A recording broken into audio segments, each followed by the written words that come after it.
Hello, Cousin Johnny here. I'd like to shout out to the sponsors of the Buzzin' with Cousin show.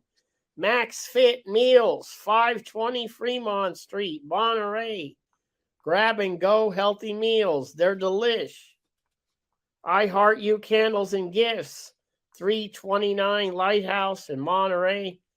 Also Tuesday night at Farmers Market, Monterey. That garlic stuff, if you like garlic, you're going to love that garlic stuff. Tuesday at Monterey Farmers Market. And go to thatgarlicstuff.com for more information and more locations. Destination 831, live streaming. Promote yourself, promote your business. Destination 831. Go to Facebook, and Kevin Armstead will take care of you. The Sweet Spot on 9 Delfino Place, Carmel Valley, California. Beautiful spot. Sit out there in the sun. You got olive oil. You've got wine tasting. You got sandwiches, baked goods. The Sweet Spot. 9 Delfino Place, Carmel Valley. Thank you, the sponsors, for helping out. We really appreciate it. Thank you. Hello. Welcome to Buzzin' with Cousin Johnny here. How's everybody doing out there? Hope everybody's doing good. It's a great day. The weather's been really great, and I'm excited about this guest. And I want to jump right in. And here we go. But probably about 3 weeks ago, history was made here in Monterey, sports history. Monterey High School girls softball team, 8th seed in the tournament, ended up advancing all the way to win the CCS championship. Big news.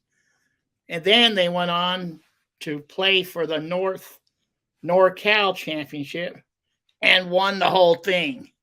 So that is really great for Monterey sports. That's a historical. And I wanted to bring a special guest on, and I'm going to introduce him now. This gentleman is a musician. He's a surfer. He's a teacher. He's a coach. And he coached this Monterey High girls softball team to the Northern California championship. Please welcome Michael Collins Royster, a.k.a. the Royster. Here he is. Well, welcome to the show, Michael. Thank you, cousin. Thank you for having me. How are you? I'm doing excellent. Beautiful day, like you just mentioned. I mean, this is the weather that we, can hope for. This is it. We'd like to congratulate you, your coaches, your team, the parents, everybody that was involved in that magical journey that just went on. So congratulations on that. You're probably still riding high on that. And I also would like to congratulate, because the boys baseball team also won the CCS. I'd like to congratulate them and their coaching staff and their coach, Michael Groves. So congratulations to them also. So Michael, this is really great. And they had a nice parade for you, for your team. And I'd like to, they had a nice parade there. And let's see, I'm going to show your team here real quick.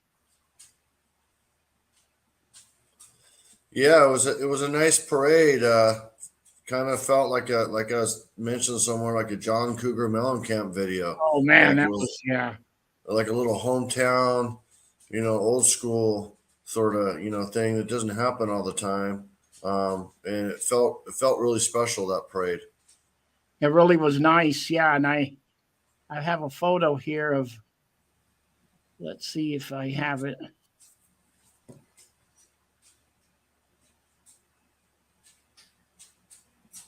I'll have to look for it. But anyway, so Michael, where are you from, and how did you get to Monterey? Are you a local guy or?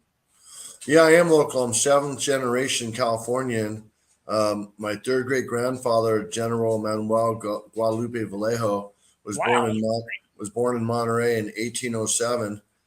He lived most of his life up in Sonoma, but I'm old school Spanish Irish, Catholic mix. So my family, has been around here for a long time. My mom was born in San Francisco in 1938, and her dad was born in San Francisco in 1906, 4 months after the earthquake. And his dad was born in San Francisco in 1872. And then his dad was born up in Sonoma in 1844. And then basically my third great grandfather's dad came up with Junipero Serra, and right when the 21 missions from San Diego all the way up to Sonoma, were established. Each of them, a day apart. Walking behind a tray, behind a wagon. So yeah, the family's been here for a long time. Man, You that's what know, you call. I mean that's what you call Monterey history. Wow, that is really great. I didn't know that. And then, are you a Monterey High grad yourself? no, I went to Robert Louis Stevenson in Carmel High School. Okay, Um, went there, then went to MPC, and then transferred to Cal Poly San Luis Obispo, and then that's a great. basically graduated there in 1992. I mean, the whole 90s before I got into education in 99, I bartended, and then went back to school in 2000 at San Jose State and got a teaching credential to be the history teacher. And then a couple of years later, when CSUMB opened up their special ed department, I, was long-term subbing over in Salinas at Washington Middle School and got the idea, man, I should be, working with the students that have learning differences and I can make an impact there. So I enrolled in that. And right when I finished San Jose State, about a year or two later, I finished at CSUMB. And then my education kind of ended, in 2013. I got a master's at CSUMB. Wow, great. That's great. So it's all CSU, schooling here in California. Okay, well that's great. Now, have you been the coach there a couple of years? How long you been the? Were you an assistant at one time before you became head I, coach? Or? yeah, this was my fifth year as the head coach of the varsity softball program. I should say the whole program. Um, when I was hired at Monterey High School 20 years ago, I was the head coach of the Frost soft baseball team under Michael Groves. But at that time, I had a house in Seaside, and I was trying to sell it and buying another house. And my daughter was, just being born, and I coached that team for a couple of years, and I handed that team off. It seemed like a little too much right then. Yeah. But then when this opportunity came up in 2017, the two previous teacher coaches, Phil Santora, he was the coach from about 2010, and then Savitasi was the coach for all the way back into the early from I'd say the early to mid 90s. So there's only been like three coaches of the softball program over the last 25 years. And that's really great. So tell us how this journey happened. You had a good team. You won. You were saying that you lost a few games early, and then you guys picked up the pace, and then going to the playoffs. So can you? Yeah, we're in the Mission League. There's 4 divisions in the Pacific Coast Athletic League, which is kind of like the old Monterey Bay League and the old Mission Trail Athletic League and the old TCAL, and is all now it's known as the PCAL, Pacific Coast Athletic League. Okay. We're in the second division, the Mission, and the teams kind of ping pong back and forth between the A and the B, the Gavilan and the Mission. This next year we're going to be in the Gavilan. Because Gilroy and Christopher left, they wanted out of the PCAL to go up to, Santa Clara because they didn't like to travel all the way from Gilroy down to King City for not particularly for softball, but for some other sports. Right. we had a great season going. I scheduled really hard games. 8 of our losses were all against elite teams. Um, you know, Los Gatos, Hollister, and Notre Dame were in the Elite Eight, the Open. We were in Division Two, the eighth seed. So we were like pretty much like number 24 out of all the divisions of the Yeah. schools that made the playoffs, within the Central Coast section, which is, the 6 counties, the city and county of San Francisco, San Mateo, Santa Clara, Santa Cruz, San Benito, and Monterey. So we were number 24, the eighth seed. We were hoping we were going to be in like the third, division. And, thought, no, they got this wrong. It's like, we should be hosting the first game, Yeah. with the 18-8-1 record, but they put us in the D2. But with like 3 games remaining, basically 7 games that we played that were playoff games that would be known as game 7s, you lose and you're out, and 3 last league games that we went on a 10-game winning streak. So we were 15-8-1, which is a really good season, right there. And we were poised to be in the playoffs, whether we won league or not. We ended up getting second, but we won the last 3 games and went to 18-8-1. And Yeah. then rolled out 7. We played. Wow, you guys are on fire. Yeah, Wow. we did catch fire at the right time. I mean, it's you going into the playoffs. I mean, we played Watsonville and we've only beat them 1 time in the last 6 years. And we show up there and there's like, 300 Wildcat fans and families. And they're like, there's probably like a 30 pack of Toradors. And they're like, okay, it's win day. We're playing Monterey. Yeah. And we played them in the very first game of the season with our star freshman pitcher, her very first game she ever pitched. And she gave up 9 runs and we lost 9-4. But we hit the ball really hard, but hit it right at them. They made every play like they should. So we came in there knowing that we have a strategy on how we're going to beat them. And I don't know if they were very prepared or not, to tell you the truth, but they only had 3 hits and we had 13 hits, and we 10 run them 11-0 in 5 innings, and said, that was a big shocked everybody. Everybody's shocked on that. It didn't really shock us. Then we went to the second round, the semifinals, and we played the powerful Valley Christian up there in the Western Catholic League, and we beat them 7-1. Same thing, shut down pitcher, make a play on defense, and hit the ball where they're not. The 1 run they got was unearned. So then we went to the championship game in the CCS for Division II, and we played Cappuccino, which ironically in 19 years of postseason appearances for Monterey High School softball, which goes back into the early 70s, we only been to 1 title game. And ironically, I didn't tell the girls it was against this very team, Cappuccino from San Bruno, and Monterey lost 5-4. Well, we rolled them 7-0 and captured the very first CCS championship for all girls sports at the school. We have 2 reds, a basketball and a track, 2 second place finishers in CCS play divisions, 1 through 5. But we got that. You definitely made history. I'm going to show the final out here real quick for our listeners. Here we go. Scarla!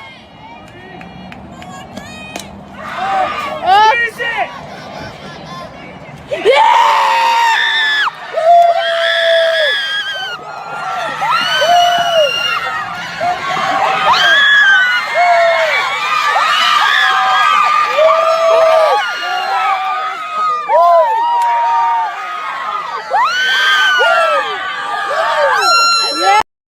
That's a beautiful sight, Michael.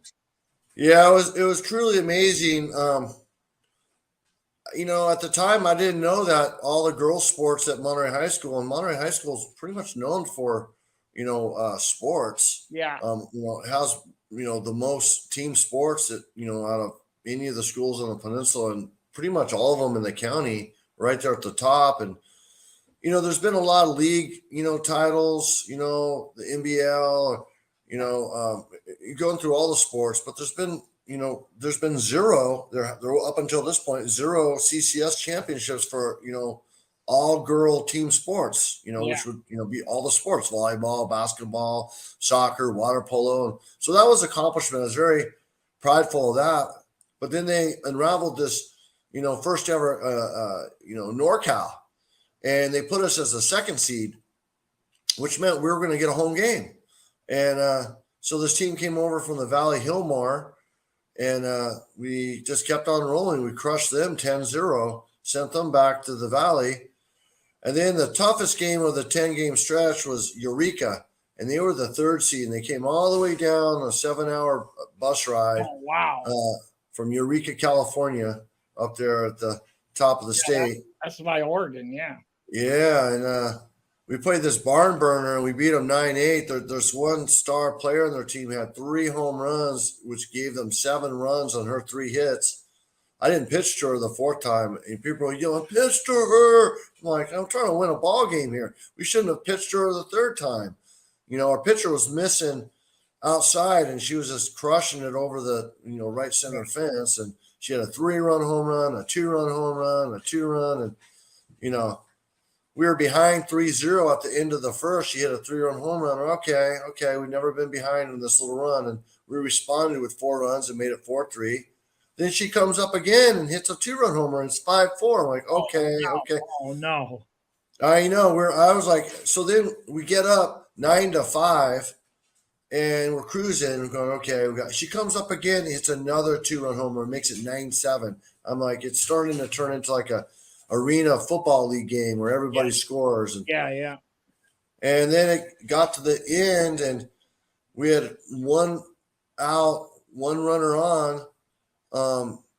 And she comes up, and, she could tie the game again with a 4th home run. We walked her, put the tying run at second. Or not the tying run, it was 9-7, but the tying run on first, and consequently they got a single and scored that, made it 9-8. So now they got the tying run on second, and our shutdown pitcher strikes out the 2nd out and the 3rd out, and we win the ball game. Which got us to the Nor Cal championship, which we went over to the Valley up there on 80 on the right before Sacramento to Dixon, California. And that 9-8 game, that seemed to be probably, from what I'm listening, that was probably the most nail-biting game you guys had all season. Yeah, kind of it was, because it's like we rolled everybody, 11-0, 10-0, 7-1, 7-0, 11-0, and we're just, we have really good bats. The Sacramento Bee asked me before the championship NorCal game, hey, is there anybody I should be looking after? Your 3rd hitter, your 4th hitter? And I'm like, yeah. We hit all the way through. We're strength in numbers sort of thing, just kind of like the Dubs in a way. We didn't have any given game, somebody could step up. So when you were down, were you telling the team we got enough power, we could come back? And were you? Yeah, we'll get this back. And we got in that Eureka game, we got back the 3 runs and made it 4-3. But this girl, I mean, she's just like, she was so on fire. That's probably the best game she ever had ever. She had 3 home runs. I doubt she hit, and they were 27-2. So they the last 2 teams that we played was 27-2 and 25-1. So now you're in the championship game against Dixon. And so we show up there, and they had graduation. They must have 1,000 people there in Sacramento watching. Really. Everybody's there, except for when we showed up. They had their graduation that June 4th, that Saturday morning at 9 o'clock. So we show up, and there's kind of graffiti around, confetti, and there's nobody. It's all empty. It's kind of like a twilight zone. There's nobody there. We walk on the field, and everybody's kind of hiding in their houses. And then all of a sudden, about 30 minutes before the game, the whole town shows up. It was like, probably 300-400 Dixonites. And it's a championship game, for the first game ever for them, first game for us too. And our first inning, we got to our fifth hitter. We had, 2 outs, runners on first and second. We grounded out, and they got out of it. And I'm thinking, okay, we got something here. We're going to move it along. And they come up in the bottom of the first, and we 1, 2, 3 them. I'm like, okay, and kind of like this is how it's going to go. We have a shutdown pitcher. You're just going to go 1, 2, 3. You guys better do something. So we come up in the top of the second. We pick up where we were. Our first, batter, Darcy Fisher, hits a, triple down the right field line, opposite field. The next girl hits an opposite field double. And I'm saying, look, our approach at the plate is yes, yes, no. You're not up there to walk. You're up there to hit the ball. So if they're pitching the ball in the outside corner, where are you going to hit? You're going to hit the opposite field, and we're not up there trying to get walks. So we ended up getting 4 runs. Wow. On 5 hits and a walk. And I don't think they have ever, like somebody told one of our parents, a coach or somebody after the game, that they never had that happen to them the whole season. You shocked them, Michael. You shocked them.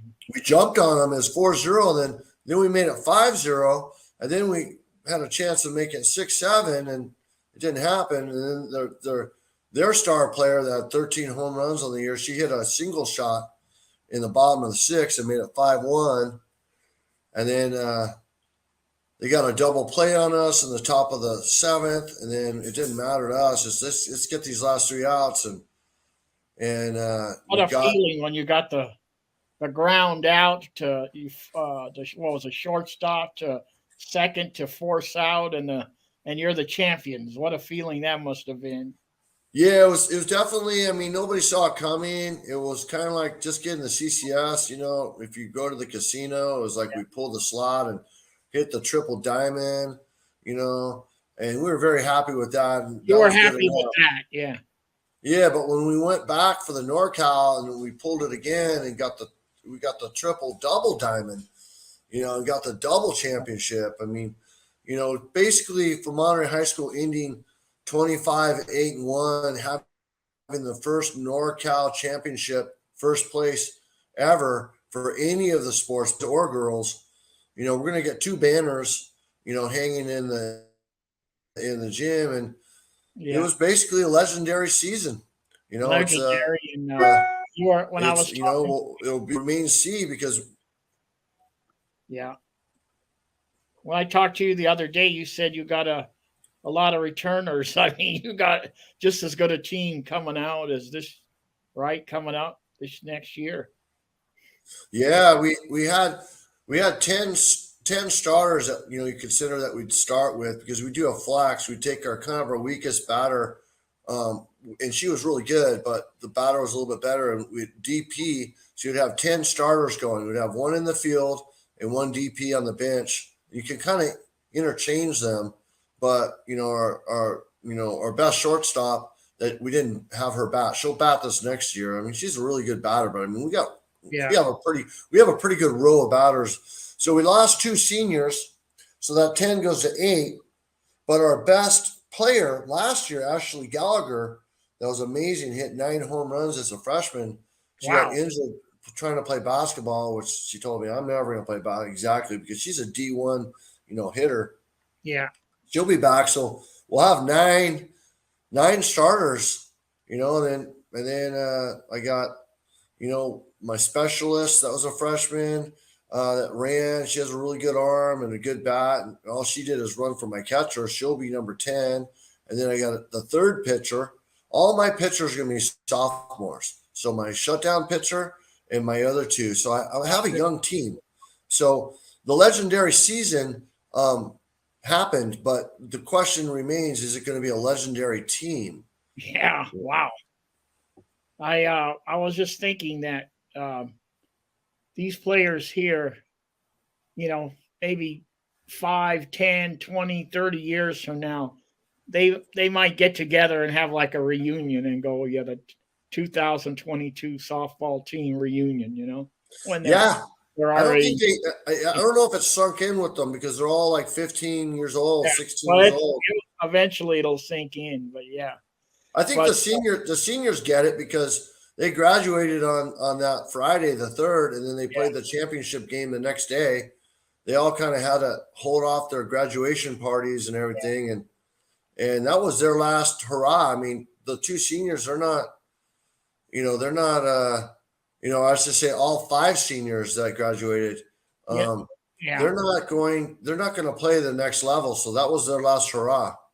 You know what's great too is you got a good bond with your players, and you guys do stuff for the community. You guys do a beach cleanup and things like that. So your team gives back to the community, which is really cool. Yeah. So thank you for that.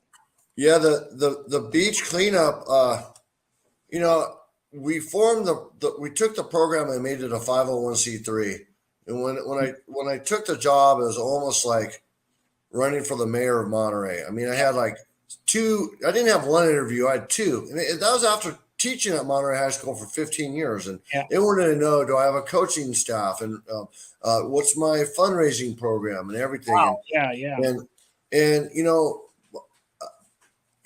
one of my coaches is a CPA, so we formed it as a 501c3. But I kind of felt like we were doing everything right outside the lines.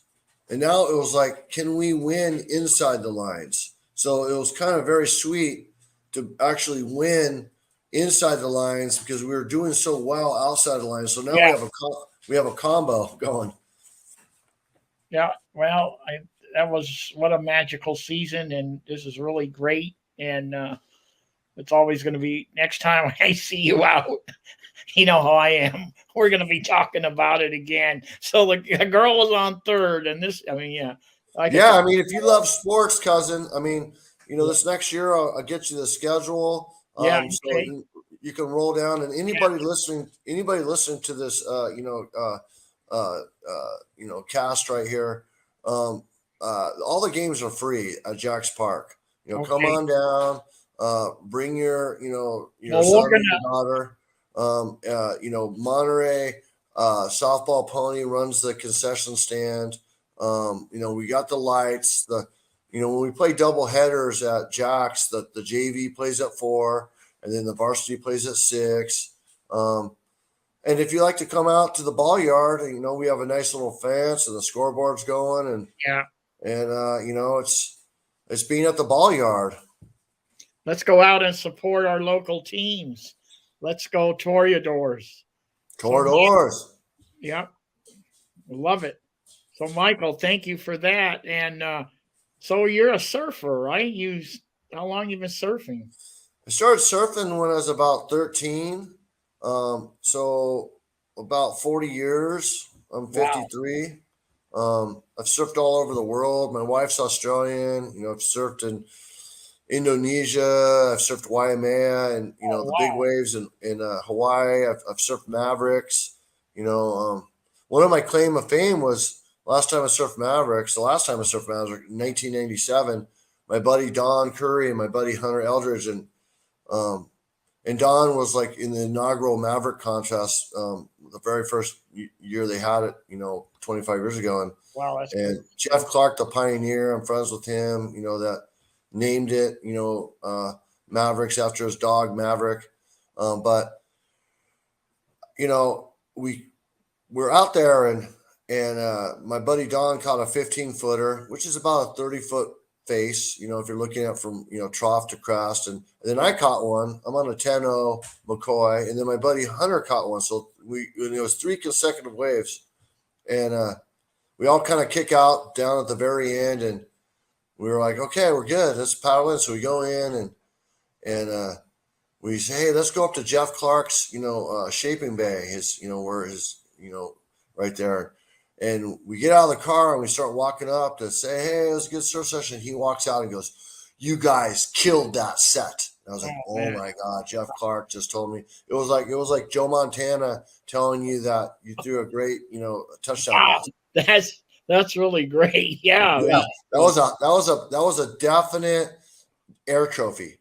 But I've surfed, like all over Mexico and Indonesia and East Coast, Virginia Beach, and up and down California. And surfing's a life.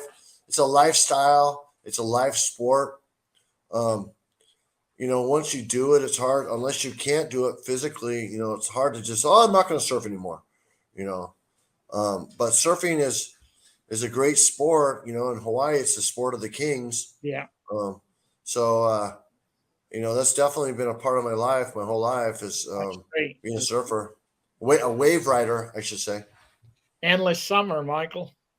It is an endless summer. Yeah. It's always looking at the wind direction, the swell direction, the tide, and figuring out the equation. This place only breaks on high tide, on this swell direction, on this wind, and there's all these variables you have to put together to, paddle out at the right spot.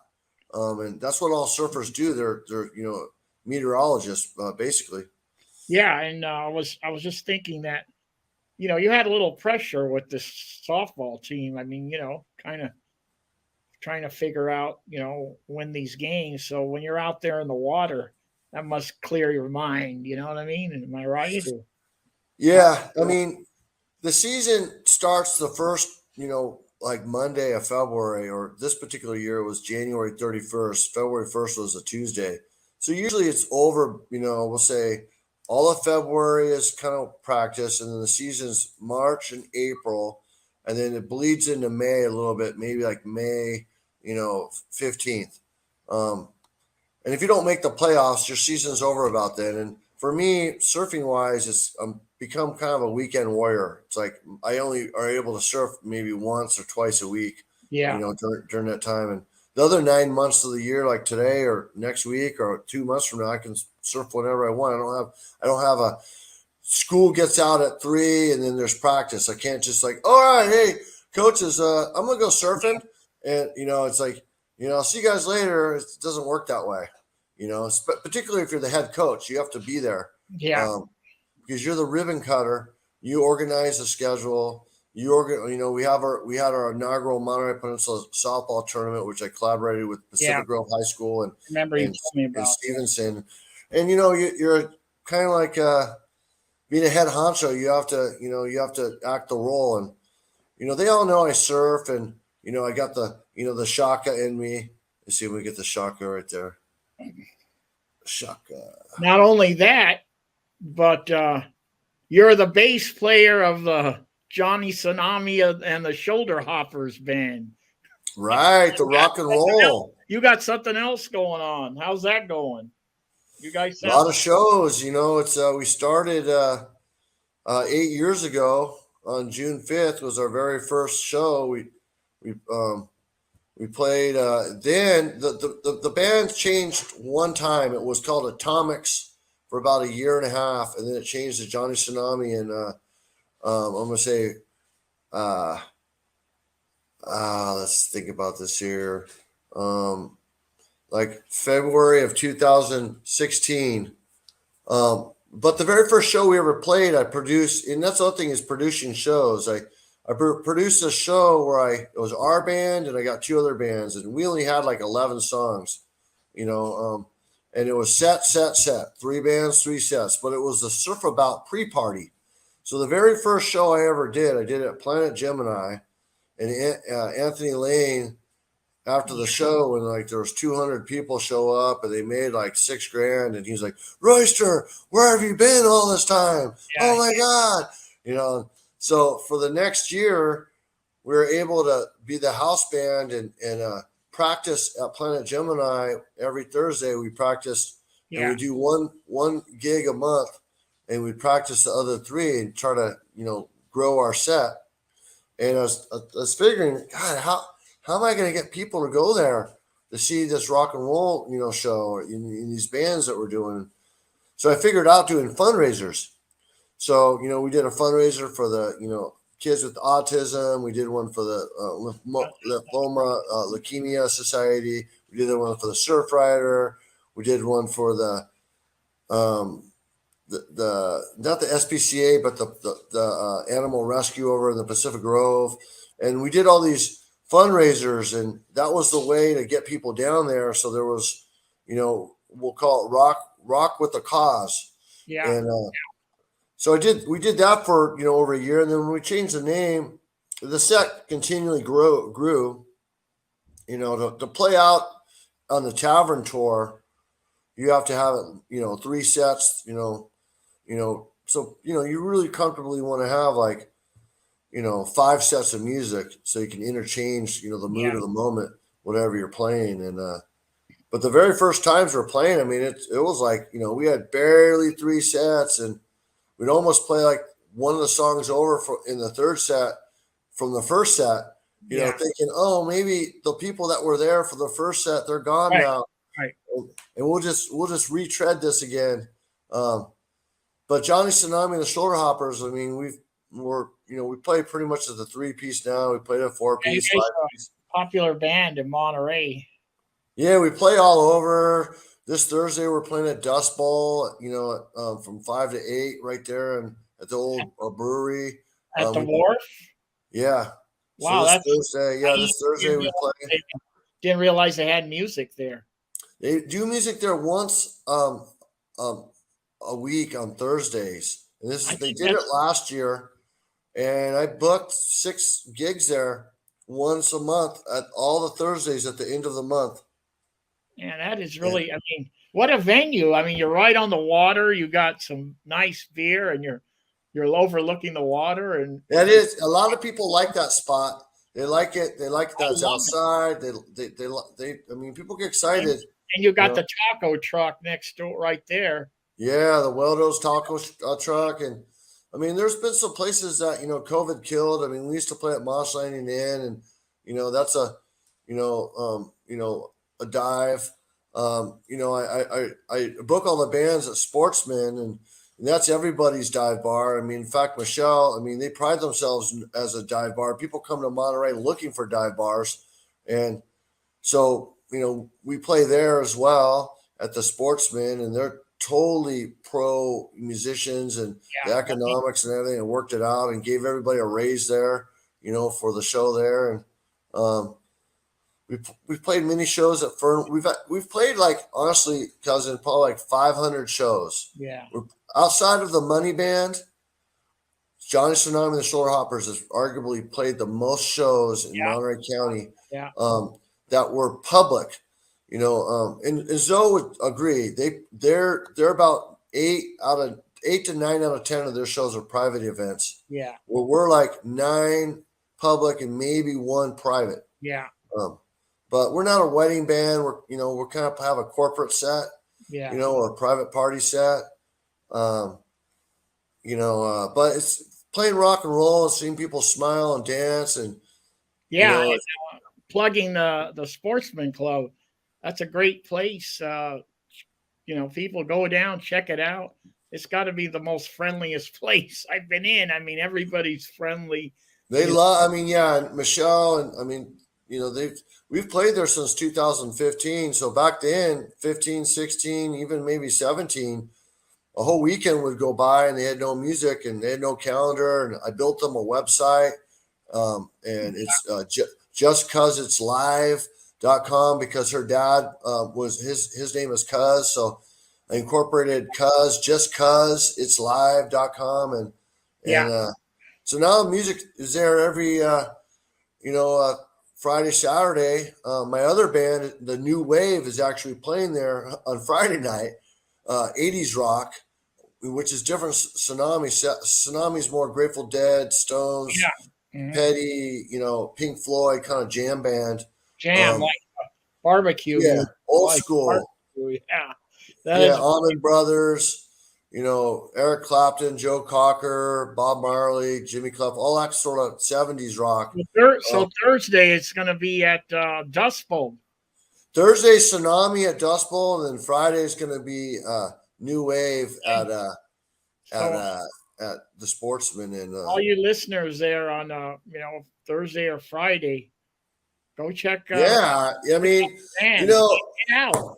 I'll give another plug out to Sportsman. I'll tell you the real talk. The real talk is you go to Sportsman, you get a green label Lagunitas, or you get a Sierra Nevada, or that is Sierra Nevada, or you get a Lagunitas. It's $4.50.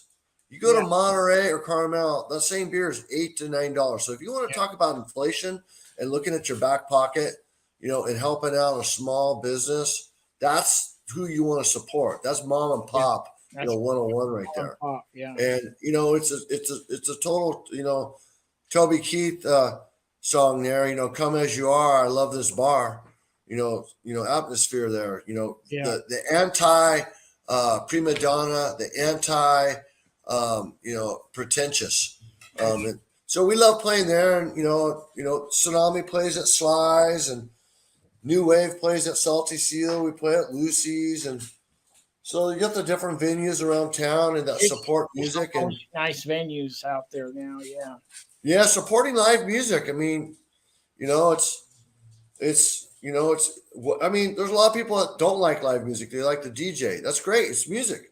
It's whether it's live music with playing instruments or DJ, it's music, which is positivity and love and happiness and good times. And beautiful. That's really beautiful what you're saying, Michael. Playing music, it's but as far as the calendar, I calendar my softball schedule around my music calendar. At work, it's around my IEP calendar because I work with the special needs students that have You're busy as a teacher. You're busy as a coach. You got the band, and you're a pretty darn good graphic artist from what I've seen on. Oh, thank you. That's a fun little thing is making up funny little little gig posters and just trying to push the envelope. But the calendars, if I don't have my calendar, whether it's at work for scheduling meetings or for games so I figured out I'm really a Google Calendar guy. Yeah. Because with the Google Calendar, I have to know where a show is, when the game's at, and then it all kind of flows. And if I do it right, nothing's double booked. That's great. Yeah. Michael, I know you gotta get going. Probably you got other projects, but I really appreciate you buzzing with Cousin today and sharing your magical story and your life with us. And I'd like to thank you for not only congratulations on what you do, but I'd like to thank you for what you do in the community. You're fundraising, you're getting people together, you're thank you so much for what you do. Cousin Aliotti, yeah. I want to say, thank you for reaching out. I totally appreciate your support for live music, talking to different people in the community. I think your platform is awesome. And, when we became friends, I don't even know, time just flies by. A couple of years ago, I was like, oh yeah.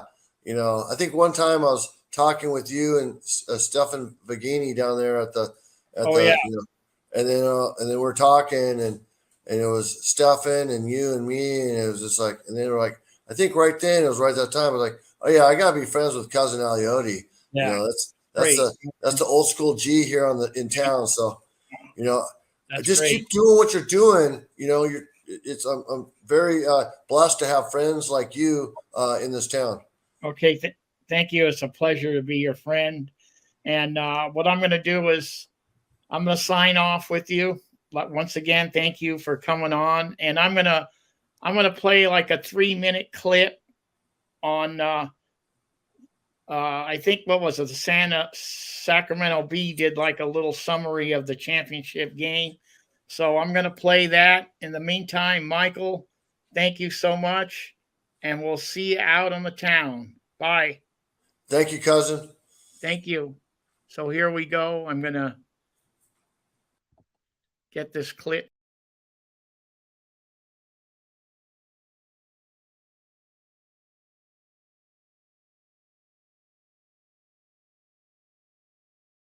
First inning, and the Rams are rolling as usual early. The freshman ace Ella Myers in the circle for Monterey, and she is as dominant as they come, striking out Felicia in the bottom of the first.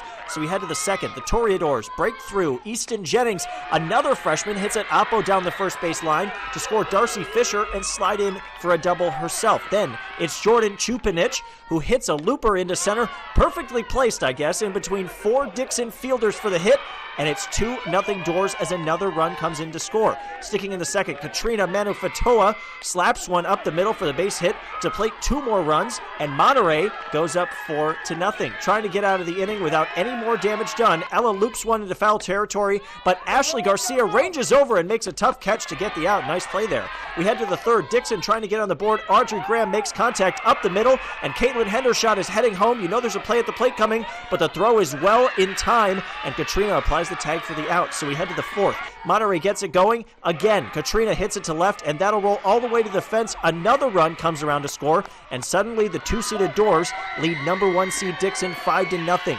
We head to the sixth. Brianna Humphreys doing her best to keep her team in it. In her senior year, she smacks this one over the left field fence for the dinger. She's been so good for the Rams all year. Nevertheless, Dixon trails by 4 heading into the final frame. In the final inning, another nice play by Humphreys. The flip from Graham Debris onto first for the double play. So it all comes down to the final 3 outs. And with 2 outs, Audrey grounds into a force out at second. And the Monterey Doors shut the door and celebrate the first ever D4 Nor Cal Regional Championship. 5-1 with the win over